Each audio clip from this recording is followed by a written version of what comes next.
I always try to be in the office before everyone else. For me, it starts latest at 6 a.m.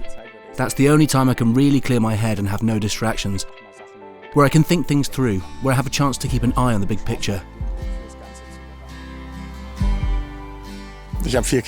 I have 4 children at home and there's always a bit of disorder, therefore you always have to anticipate what is going to happen next and, if possible, set the right course beforehand. I also need that in my job. As Product Security Manager, I am responsible for products that are much longer on the market than you would expect from your smartphone, for example, so 10 to 15 years are not uncommon. And that's why you have to look far ahead, especially in the area of cybersecurity, in order to build products that can be operated safely over such long periods of time. No product is free of security vulnerabilities, and all products have security vulnerabilities. The real question is whether the product is safe to use, safe for you to rely on, and this is something you have to consider in the overall context using a holistic approach.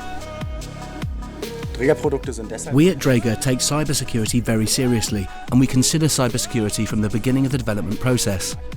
That means it flows into the system architectures so that, for example, life-sustaining processes such as ventilation are strongly separated, for instance, from comfort and other features, so that when a device detects an attack on the network interface, it can simply shut off the network functionality so that ventilation can continue to function, for example.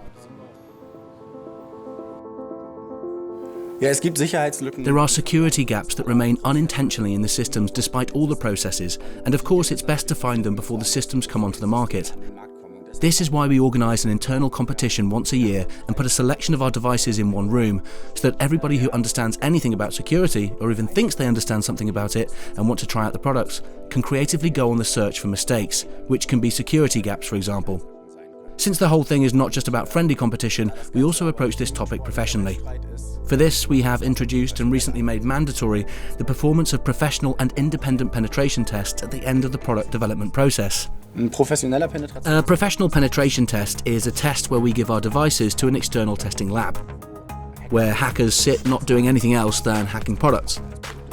At the end of the test, they provide us with a report in which they describe the security gaps they found, so that we can fix or assess them for the next releases.